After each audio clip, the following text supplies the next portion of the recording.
la audiencia del debate fue muy grande. Entonces, en medio de eso, lanzar estas acusaciones, dejar en evidencia a Noboa, tuvo estos dos efectos. Efectivamente, posicionó nuevos temas en la agenda de la discusión de esta semana.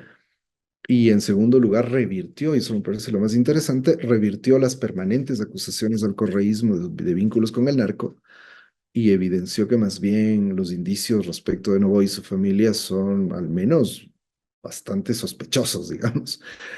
Entonces creo que sí, ahora obviamente hay una arremetida de los grandes medios en estos días precisamente para hacer control de daños y ver cómo limpian la imagen de Noboa. Me parece que la estrategia por la que han optado es la de acusar de modo muy misógino, acusar a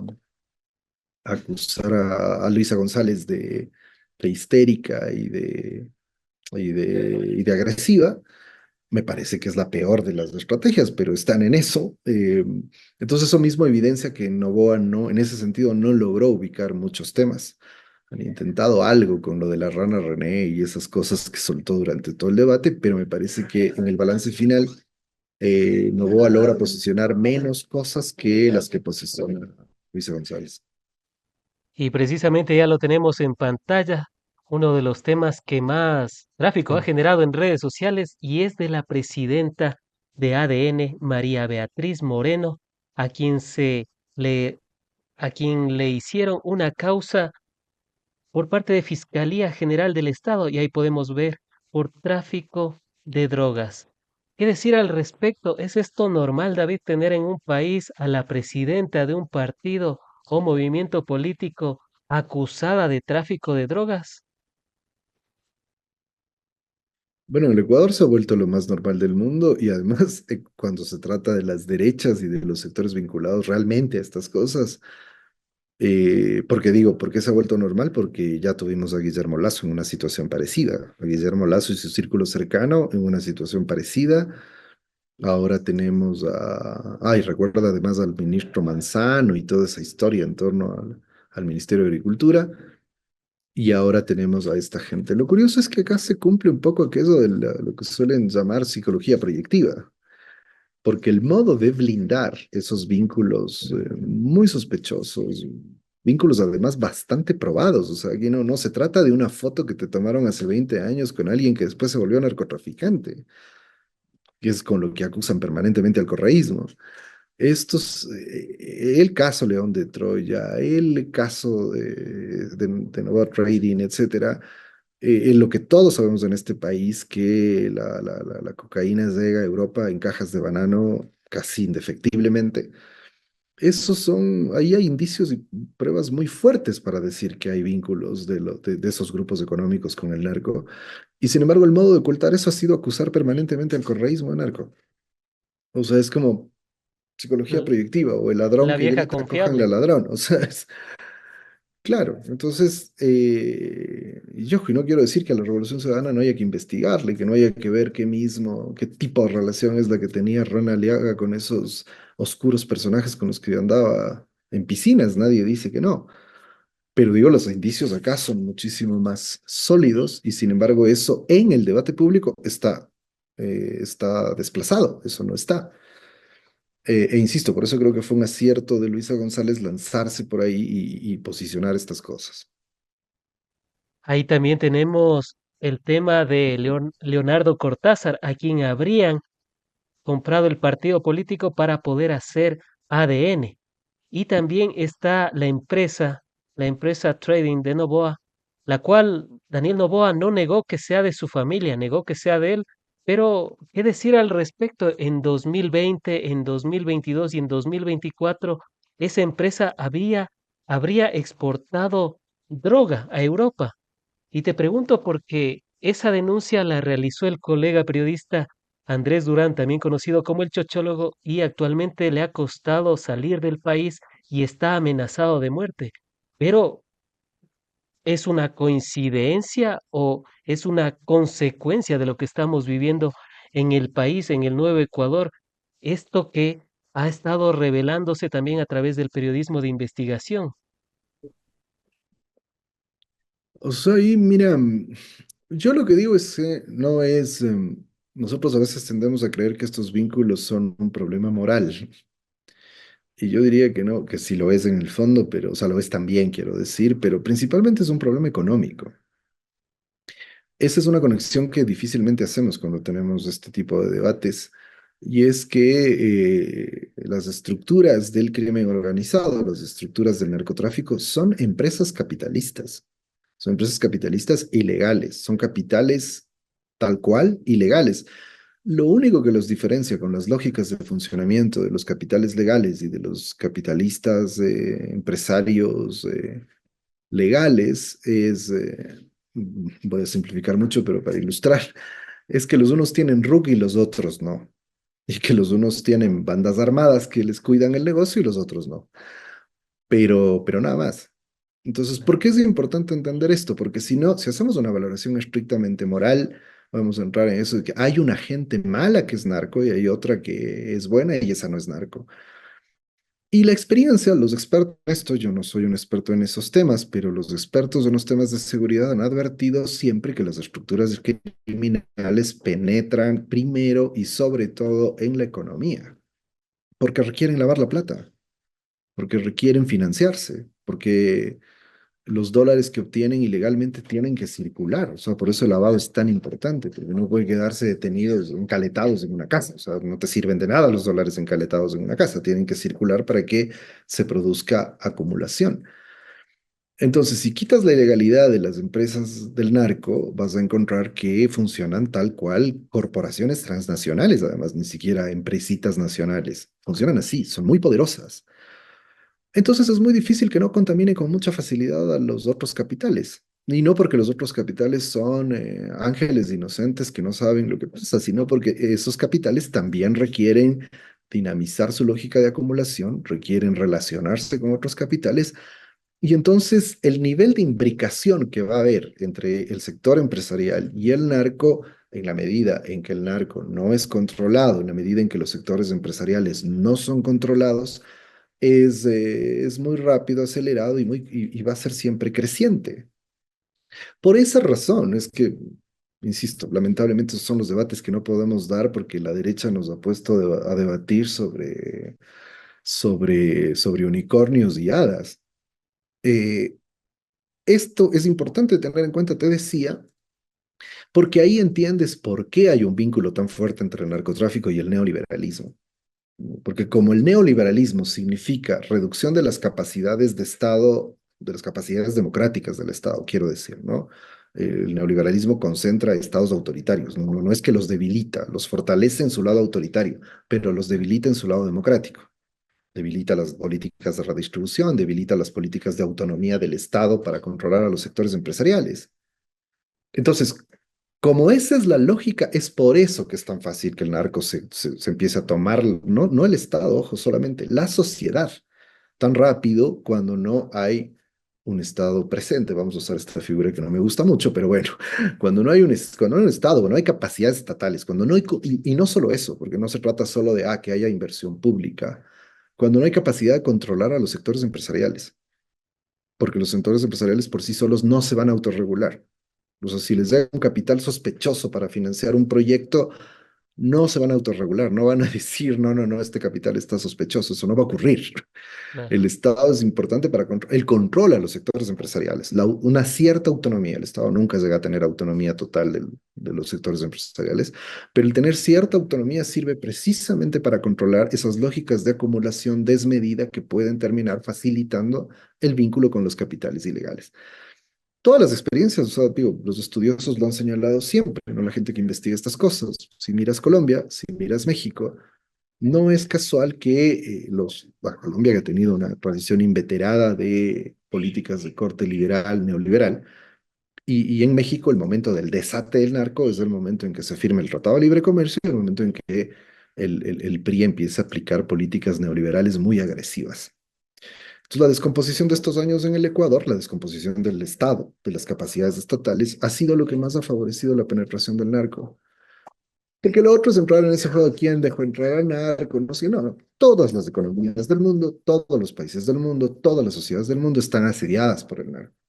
La diferencia radica en si el Estado tiene o no capacidad de respuesta, una respuesta que siempre es limitada, porque además como son empresas capitalistas grandes, además poderosas y violentas, son muy difíciles de controlar. Peor aún si debilitas las estructuras estatales.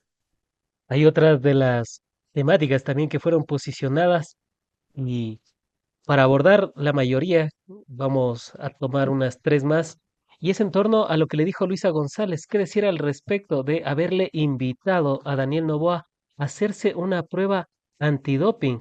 ¿Cómo queda el primer mandatario? Y te pregunto esto porque incluso la CNN replicó esta invitación que le hizo la candidata de la Revolución Ciudadana al oficialista Daniel Noboa.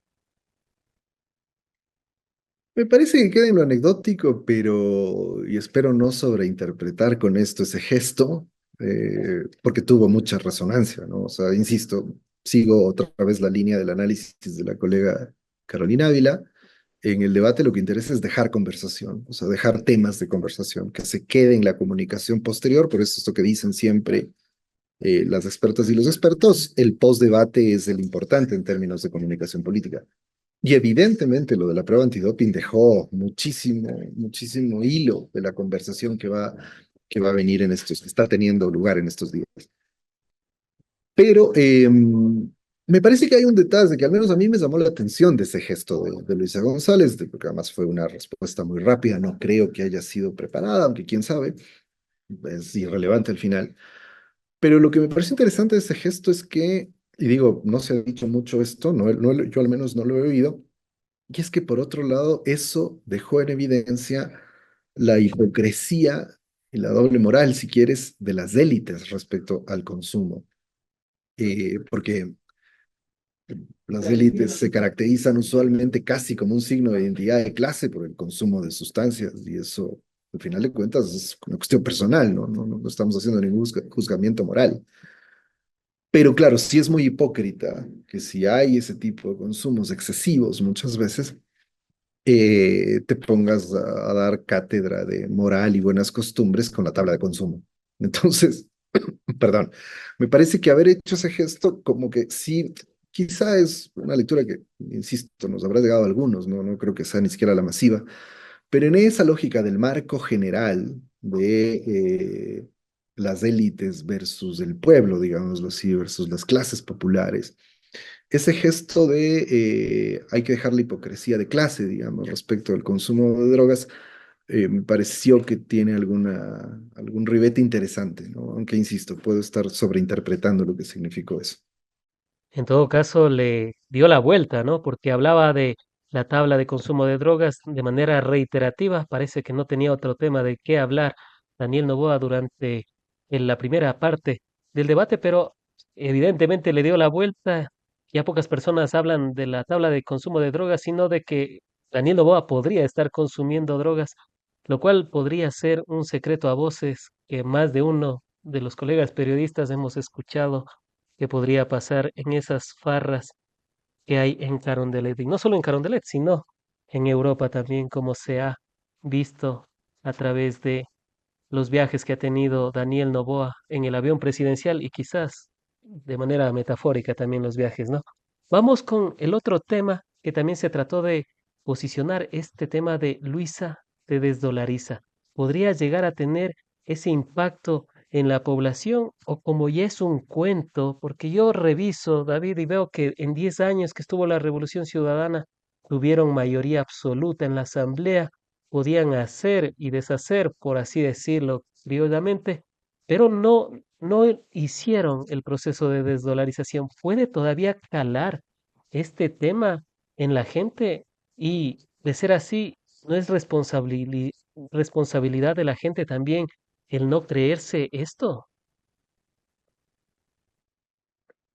Miren, parte de responsabilidad de la gente, pero yo no creo que totalmente es responsabilidad de la gente. Esto funciona porque la configuración de las identidades políticas de los últimos años del lado de la derecha ha trabajado muy bien. Eso es algo que hay que reflexionar con más detenimiento, en construir esta idea de que ser de izquierda es, por ejemplo, entre muchas otras cosas. Pero, por ejemplo, estar en contra de todo lo que representen los Estados Unidos. Entonces, como la derecha se apuntala en el odio a esas posiciones, o sea, ser, en cambio, estar a favor de todo lo que representan los Estados Unidos es exportar una especie de condición de superioridad moral e intelectual sobre el resto. Entonces, en esa clave, esto funciona muy bien.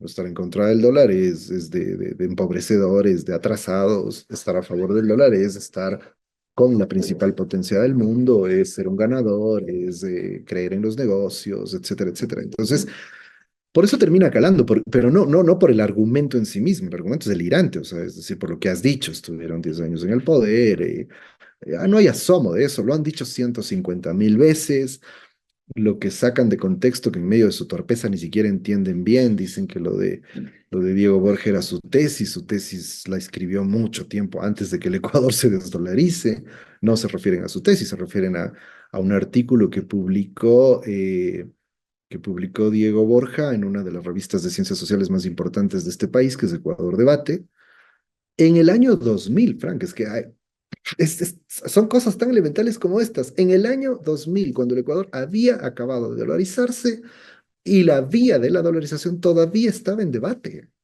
Claro. O sea, todavía había amplios sectores, inclusive sectores, inclusive hasta sectores empresariales, que cuestionaban si mantener la dolarización era adecuado o no, porque fue una decisión que se tomó de la manera menos planificada del mundo. La tomaron de la noche a la mañana. Y De menos hecho, técnica. si revisas el número de Ecuador Debate, vas a darte cuenta que es un número dedicado al debate sobre la dolarización, donde hay varios académicos debatiendo y discutiendo sobre qué hacer con la dolarización, si mantenerla, si no mantenerla, sobre cuáles eran los problemas estructurales para poder sostener, para poder evitar inflación. Bueno, en fin. Entonces, insisto, pues que ese es el nivel de debate, o sea, decir, es como si Diego Borja lo dijo ayer y dijo que va a desdolarizar de aquí a mañana. Pero entonces, como digo, no es tanto el contenido, pero al final es por qué funciona y es porque, claro, mueve esta identidad política, ¿no? Esa de fondo, que es esta identidad de la del emprendedor, la de soy un emprendedor exitoso, por eso soy superior, no necesito el Estado, estoy con Estados Unidos, etcétera. Y entonces ahí todo se va a clasificar en función de ese esquema básico.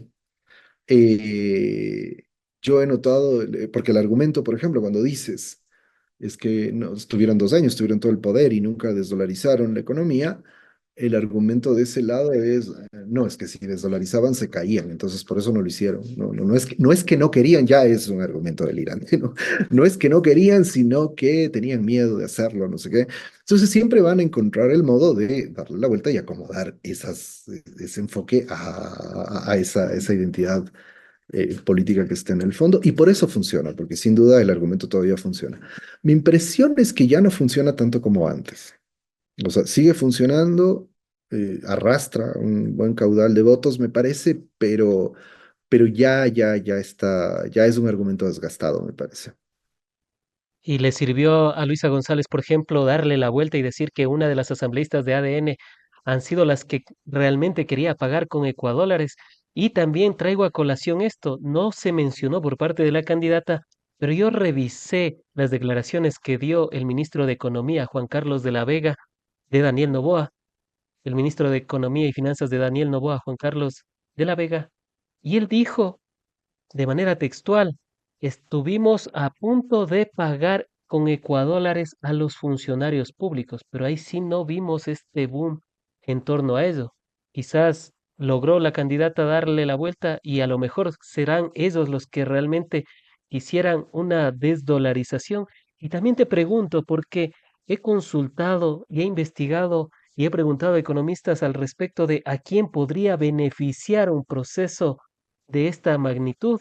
Y lo que me han dicho es a los exportadores. ¿Y quién es el principal exportador en el país? Pues el grupo Novoa. Entonces, en una eventual desdolarización, ¿a quién beneficiaría? Es a ellos, precisamente al presidente y a su entorno familiar.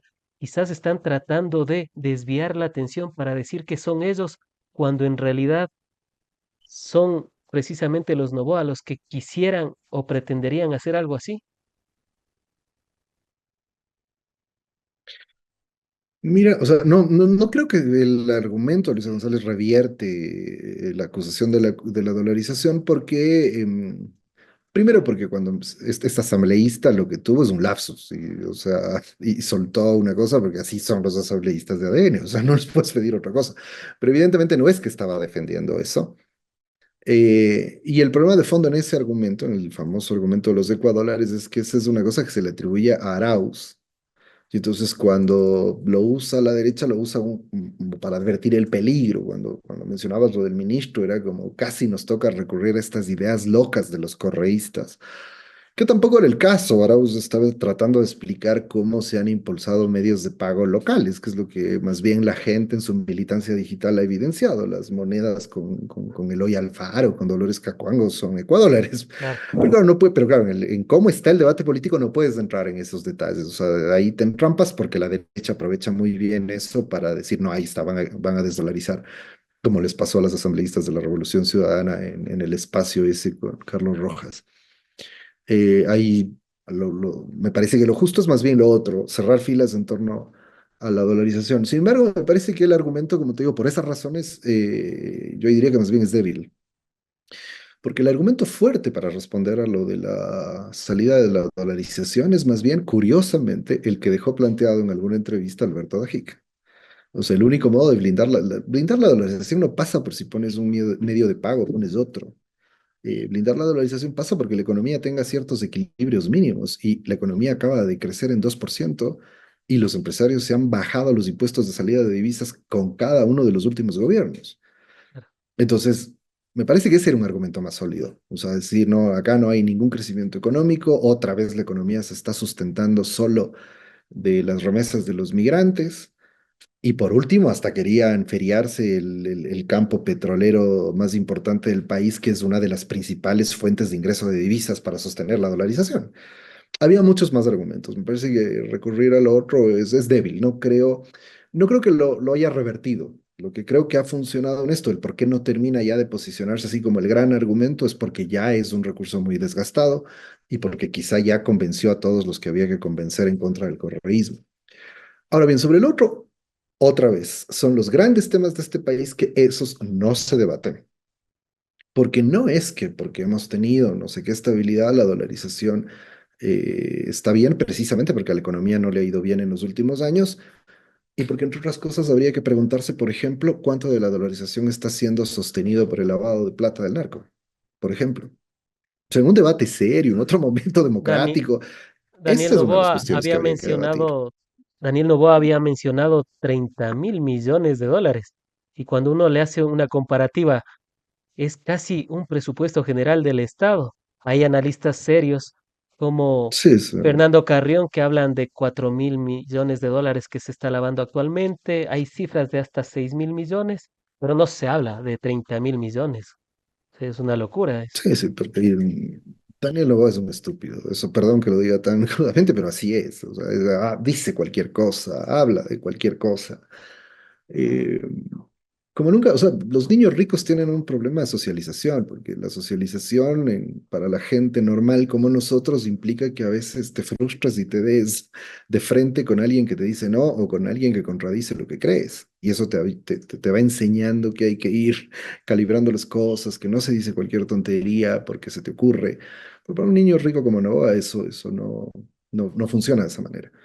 Pero bueno, más allá de ese detalle, yo sí quisiera volver sobre lo que señalabas, aparte de que estoy de acuerdo con que obviamente una salida favorecería a los exportadores, pero hay otro aspecto que colegas expertos en estos temas también han señalado, y es que puede haber sectores empresariales interesados en salir de la dolarización por una razón, porque más allá de que es un sistema complicadísimo el de la dolarización y que genera problemas para la economía, tiene una ventaja que es curiosa, porque es una cosa que no se, me puede parecer que no es así de entrada, ¿no? Y es que de alguna manera blinda los salarios, porque no los puedes bajar vía devaluación, como ocurre cuando tienes moneda propia. Y por eso es que los neoliberales se desesperan. Acá creen, bueno, hay gente, inclusive colegas académicos, que dicen aquí nunca ha habido neoliberalismo porque piensan que el neoliberalismo es vender las empresas del Estado y punto. Hay diversos neoliberalismos. En el Ecuador el neoliberalismo no ha tenido la privatización como su horizonte principal. El horizonte principal ha sido la desregulación, por un lado, la desregulación financiera, la desregulación de los controles de los sectores empresariales, y por otro lado, la precarización laboral, precisamente como un mecanismo de afectar salarios porque no se puede a partir de la devaluación. Entonces, por eso es que están siempre tan obsesionados con el trabajo por horas, con este tipo de cosas, porque ese es el mecanismo de bajar salarios en un contexto de dolarización. Si algún rato se le ocurre a alguien salir de la dolarización, eventualmente uno de los objetivos fundamentales va a ser poder hacer esto, ¿no? Lo que ha pasado en Argentina, igualar el dólar al peso y triturar los salarios de los trabajadores. Entonces, me parece que ahí puede haber efectivamente otros intereses. Sin embargo, digo, si dirías así como, a ver, en este momento, tal como está la economía, al menos para mí, sería muy irresponsable decir que hay sectores que están empeñados deliberadamente y con un proyecto particular en salir de la dolarización, al menos hasta ahora. Pero yo no tengo ninguna duda de que habrá sectores de las clases dominantes que ven esa opción con muy buenos ojos por estas razones, no por las razones de recuperar soberanía monetaria, que no estaría mal, sino por estas razones. Brevemente, para poder abordar el tema del ordeño y del campo Sacha que también fueron mencionados, David, cómo se fortalece la dolarización y en qué periodo hemos tenido mayor fortaleza de la misma? O sea, si tomas el argumento que igual les traigo de los expertos economistas que hablan de esto, si tomas el argumento que decía hace un rato, evidentemente en las épocas en que ha habido mayor crecimiento económico y sobre todo mayor ahorro y capitalización nacional, porque o sea, esto no pasa solo porque hay crecimiento, o pasa porque los dólares que produce ese crecimiento económico se vayan quedando dentro de la economía. Entonces, eso sin duda ha ocurrido más o menos desde que asumimos la dolarización, ¿no? Seamos justos con eso, los primeros años del siglo XX, del siglo XXI fueron desastrosos en términos políticos, en términos de soberanía, pero empezaron a verse ciertos resultados, y esos resultados favorables de la dolarización. Y eso se debió fundamentalmente a dos fenómenos. Por ahí hay algunos economistas que dicen cualquier cosa, ¿no? Que el problema de la dolarización no es que los dólares se vayan. Yo no, tampoco es que soy un experto, pero entiendo de lógica y digo, si los dólares empiezan a irse, obviamente vamos a empezar a tener problemas dentro de la economía. Entonces, en esa lógica y siguiendo las explicaciones que se hacen al respecto, sin duda en esos años coinciden dos factores que se van a mantener y potenciar después con el correísmo, y que me parece que es el tiempo en que la dolarización está más sólida. Digo, en ese momento precorreísta y en el momento del correísta, y el momento correísta. ¿A qué fenómenos me refiero? Primero lo de las commodities, ¿no? O sea, el incremento de los precios del mercado global de los bienes de exportación, que contribuyeron ostensiblemente a que el país empiece a recibir grandes cantidades de dólares. Y después las remesas, ¿no? Las remesas, sobre todo al inicio, en los primeros 5 o 6 años de la dolarización, las remesas fueron determinantes, como lo están siendo ahora, otra vez.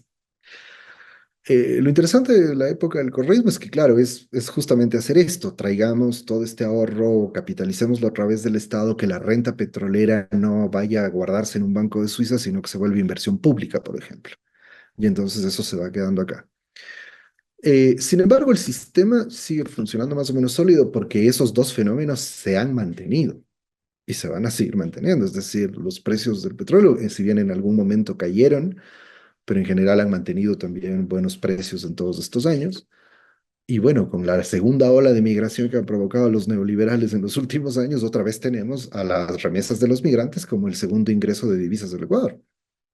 Claro. Entonces, digo, si lo pensamos así, si bien los gobiernos obviamente tienen que ver con cómo se administra esto, tanto los ingresos petroleros como las remesas de los migrantes y de otras exportaciones, sin duda esos son los factores de fondo, es decir, son ese tipo de fenómenos los que bien manejados o mal manejados, pueden garantizar o no que la dolarización se mantenga, que en realidad cualquier sistema monetario, pues, no se trata ni siquiera de la dolarización como tal. Es un poco lo que decía Dají, o sea, efectivamente, en el año pasado hubo economías que tienen moneda propia, que devaluaron su moneda y que mostraron comportamientos mucho más aceptables que, mucho mejores que la economía ecuatoriana. También depende de contextos, ¿no? O sea, Venezuela ha tenido un muy buen comportamiento económico en 2024 y está viviendo casi de facto una dolarización. Entonces, de lo poco que yo entiendo, esos son fenómenos complejos en los que la realidad estructural de cada país implica que funciona. A Venezuela le funciona, a Argentina parece que no. Argentina ha llegado a una equiparación, digamos, a una liberación del dólar que le equiparó el dólar a unos niveles altísimos en pesos y han tratado de mantener eso ahí estable, pero hay indicios de que no van a poder mantenerlo y de que podría estallar en cualquier momento y se va a producir una devaluación tremenda. Pero eso, nota que, insisto, esos son los grandes debates que habría que dar. Eso no tiene que ver con si está Milei o está el peronismo, o están los liberales o el PRO. Eso tiene que ver con unas cuestiones estructurales de la economía argentina que hace que el manejo monetario siempre sea desquiciado en la Argentina, pero desquiciado históricamente. O sea, en la Argentina han pasado todos los gobiernos, han intentado todo. Intentaron algo muy similar como a la dolarización, como la convertibilidad, y eso también les estalló en las manos. Entonces, no como cualquier fenómeno social, o sea, no es que el fenómeno es un fetiche en el cual hay que tenerle fe porque ese es el que funciona. Funciona en contextos determinados. Una profundización de la crisis económica que ha venido viviendo el país podría poner en serio riesgo la dolarización, o sea, más allá de quién esté en el poder inclusive. Antes de finalizar con el programa, ¿cuál sería el ganador del debate presidencial? Llegamos al momento cumbre también de la entrevista y es lo clásico, ¿quién ganó y por qué? Yo no tengo mucho empacho en decirlo, porque yo además ya recibo los palos de los insultos de todos lados todo el tiempo. O sea, para mí es evidente que ganó Luisa González. Pero ¿por qué? O sea, porque evidentemente no es aquí igual una profesión de fe decir, no, ganó esa y ya, porque a mí me gusta esa y porque voy a votar por esa, qué sé yo. Por lo que hemos discutido a lo largo de esta conversación, Frank. Insisto, tomo el esquema que para mí ha sido de los mejores análisis que he oído, el de Carolina Ávila, el de Andrea Yepes también, que ha señalado cuestiones parecidas.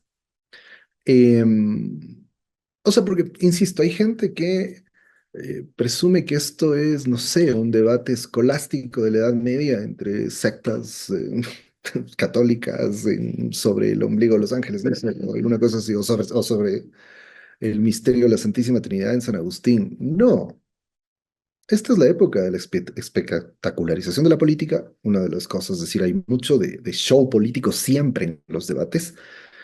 Y en segundo lugar, lo que he dicho insistentemente es cuál es el estado del debate actual en la sociedad ecuatoriana y ese es el nivel. Nos puede no gustar, pero es ahí donde estamos debatiendo.